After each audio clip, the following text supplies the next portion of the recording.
What's going on, guys? This is Damien from the Lookout, and I'm here with the second video of the day when we're gonna discuss something that I have hinted at earlier in the week, and that's a very unfortunate situation with a player decline at regional events, particularly online regional events. There has been close to a 50% drop in this metagame, and we're gonna talk about why is this and how this can be fixed moving forward. But before we begin this video, huge shout out to the Coffee Club, our lovely patrons who buy us coffee. They keep us going. It takes a lot of time and energy to make these videos, and your guys' help is exceptionally valuable for buying us all of this sweet caffeine, man. I just finished my coffee, so I'm a bit hyped right now. Anyways, guys, if you wish to join the Coffee Club, link to the Patreon is in the description below. Yeah, that's it. Roll the video! As with all of our videos, let's start with a breakdown. Regional attendance is in decline. It's in a very big decline. We're gonna talk about last meta versus the current meta when it comes to player attendance, in attendance numbers basically. We're going to talk about the harmful effects of bad pricing, because that's the only justifiable excuse that I can find for such a steep decline from everything that I have talked about with other people. Yeah, it's likely due to very bad pricing. We're going to talk about how this can be fixed in the future, and finally we'll wrap it all up with a summary. Let's go! There is a very sharp decline when it comes to attendance numbers for online regional events. Real life events are doing fine. Real life events are really doing fine.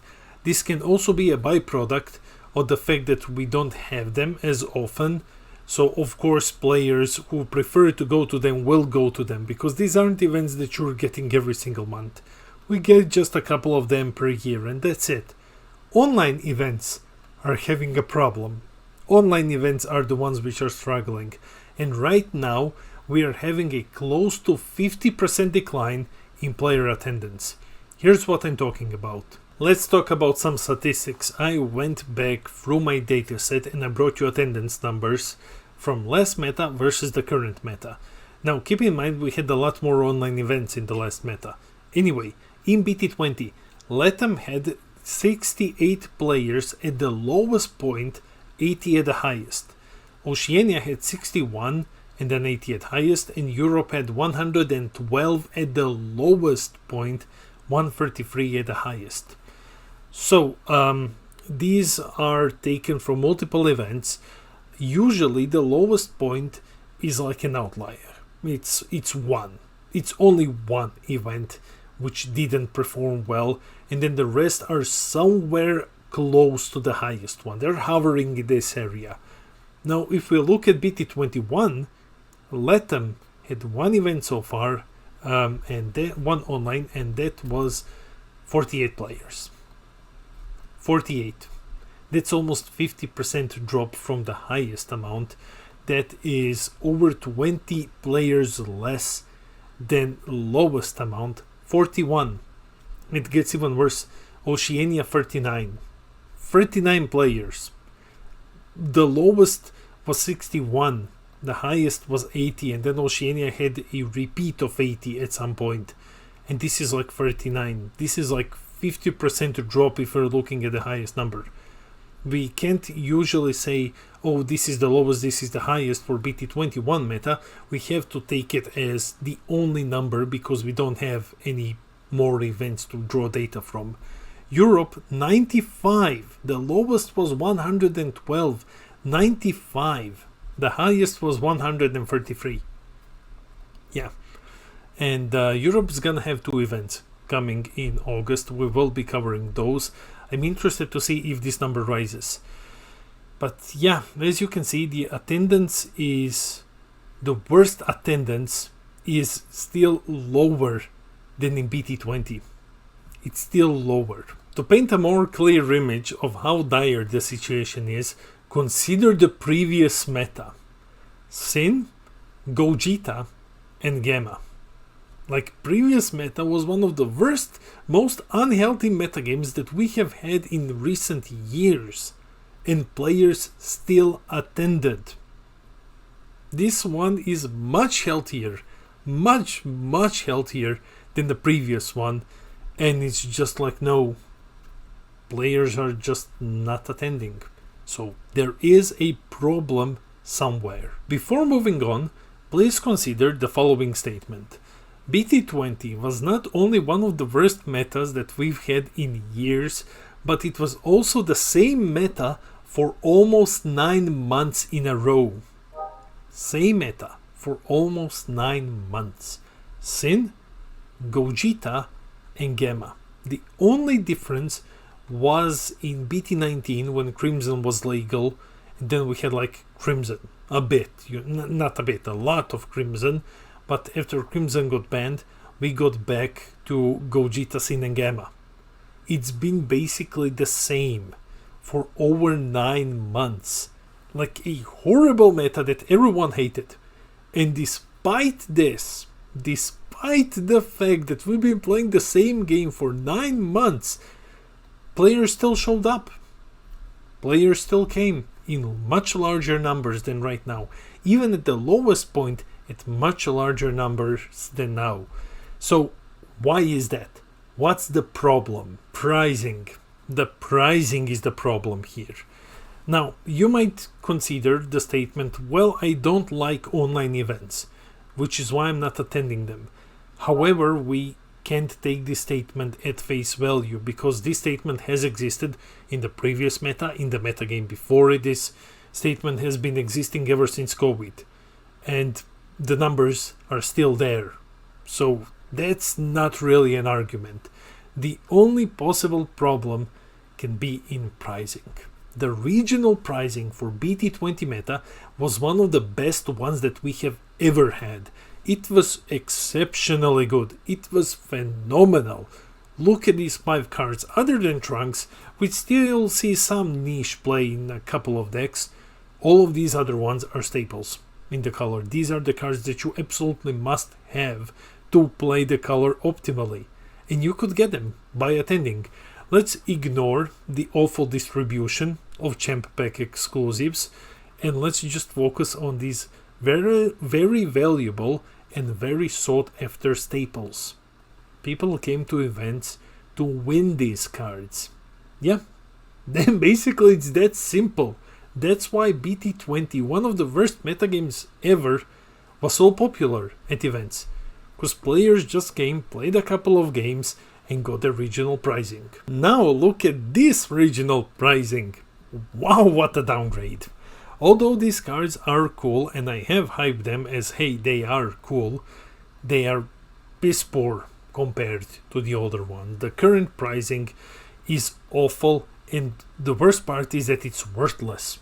It's completely worthless. All of these cards are a downgrade compared to what we got before. Yeah, Gogeta is good. Gogeta brought Gogeta BR back into the game, and that's like one card. And if you don't want to play Gogeta BR, it's completely worthless to you.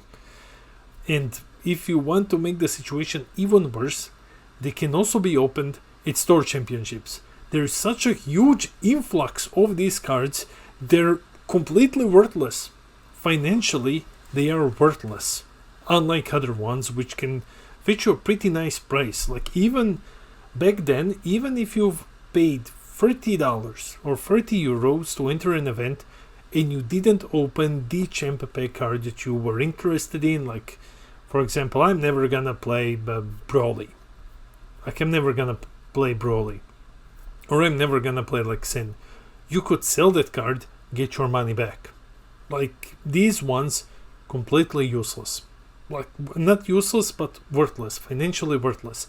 So you're spending money and you're not getting anything in return. Like nothing of value is gained in return, and that's just kind of pushing players away. There are multiple layers to this main issue. Some of them we haven't talked about yet. Regional exclusives are archetype locked. That's the biggest issue here. Why are they archetype locked? The archetype which they support, like to make things worse, the archetype which they support, except for one, for Gogeta, aren't even popular among players. These archetypes aren't popular. That's it. Nobody cares for them. Like, nobody came playing Yamcha, and I'm telling you, it's someone who covers these events. I haven't seen a single Yamcha. Granted, I didn't look through all of the deck lists and just dug up everything. If I can't do that, if I can, I always show you this data. But nobody brought Yamcha. There was one Broly BR in Oceania. One. When it comes to black decks, which work with Toba, nothing. No, though I know in NA there was something, but not in the other regions. Trunks, no, it wasn't Trunks, it was Kefla. No, not a single Kale. Gogeta here and there. But yeah, these just aren't popular among players. Now, you can say, well, they support some other archetypes that people are excited about. So that's good. They don't need to be like super popular.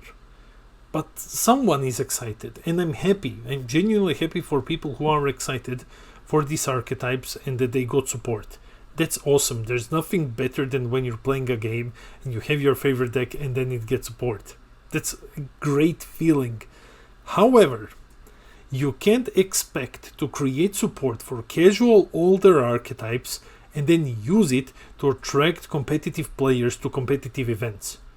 You can't do that because competitive players don't care about these casual archetypes, about like these upgrades for casual semi-jank deck. They just don't care for this. And you're seeing this in attendance numbers.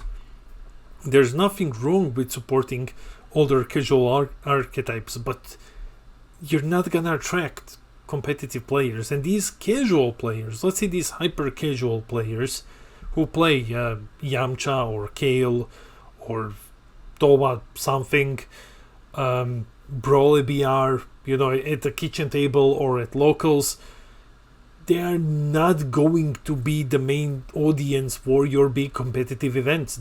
They likely don't show up and play at these events.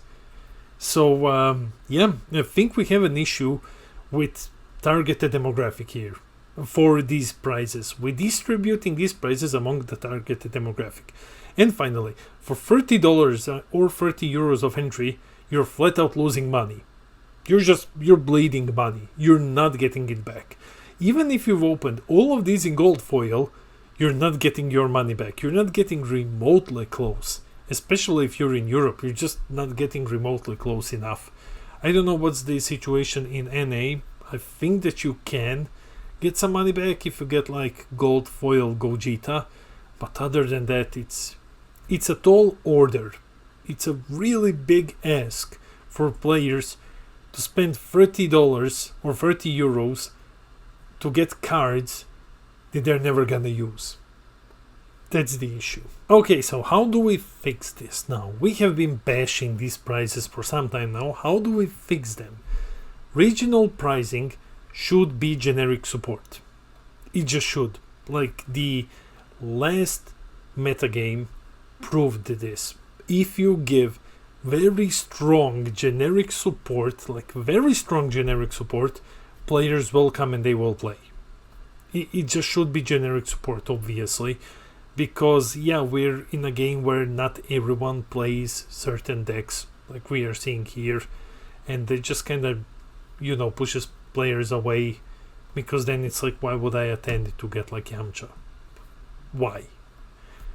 Second, not all of it should be available at store championships. I missed the S, cool. Not all should be available at store championships. Some of it is fine, but not all of it. If you offer all of it at store championships, the player base, the targeted audience for your events, for your regionals, the audience that you want to bring through these prizes will have less incentive to do so, because they just go to their store champs a couple of times, they win these cards, and they're like, okay, cool, now I have them. Like, why would I bother attending? To get what? Golden Invoker later, sorry Peter, Golden Invoker leader, which like the first place is getting, and then I'm just like bleeding money. Like, no. So offer some at store championships and then keep the best for regionals attendance. I think that's a smart thing to do. We can still have archetype support and generic support if they are distributed correctly. So here's what you can do. When you're offering some at store championships, players will come and they will play on store championships anyways, because it's the locals. So distribute your archetype support that you have made in the store championships. And when it comes to regionals, where you want to attract high numbers, then give strong generic support instead. Just don't mix them completely. You can still do both if you wish to. You just need to distribute them properly. And finally, unfortunately, this may not happen at least until BT23, as we already know the pricing distribution. So unfortunately, this isn't going to happen until BT23, maybe BT24, likely BT24, as we know some pricing distribution, I believe, and I think that it's gonna be store championships all over again. And if it's everything in store championships, then we have the same problem if the rewards are generic. When I say that we know distribution, we don't know the prizes. We can assume that things are happening like that. I know that there is some info on the product page. Go double check it if you really wish to know what's happening here. So yeah, that's how we fix it. And before we conclude the video, there is one more very important thing that we need to talk about. Probably the most important thing. Meanwhile, what can we do meanwhile? We don't have a lot of events left, but I urge you that it is a very, very tall ask, but try to attend regional events to support your TOs. Like, try to do that if you can afford to do that, and if you want to do that, of course, but try if you can, please.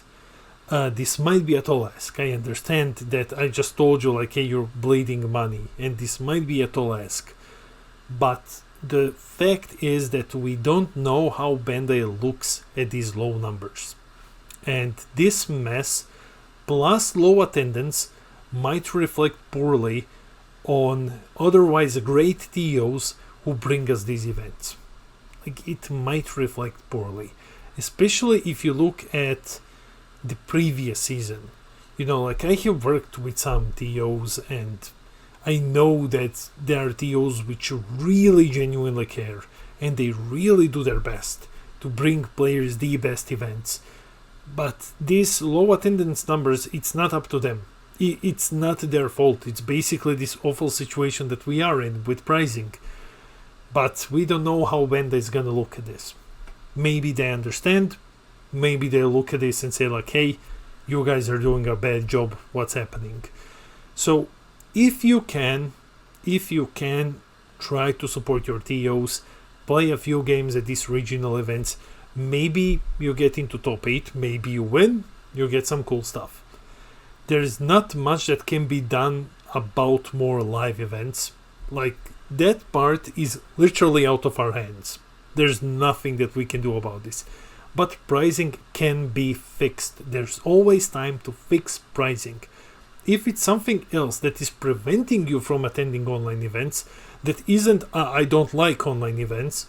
If there's something that's preventing you, like I don't like pricing, no, I want to ask people who attended these events in the past and you're not attending them anymore.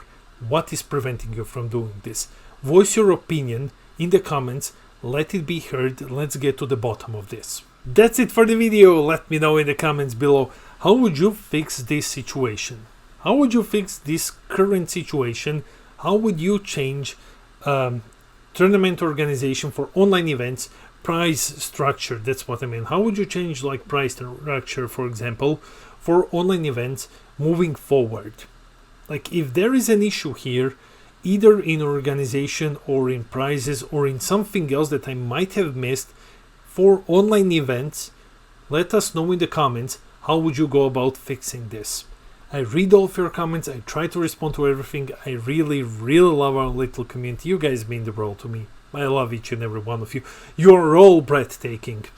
Anyways, guys, and please remember to hit the share button, hit the like and subscribe buttons. We are on our way to 3,000 subs. 3,000! Wow! We're on our way to 3,000 subs, and when we get there, we're gonna have an awesome giveaway. This has been Damien from The Lookout, and I'll see all of you in the next video.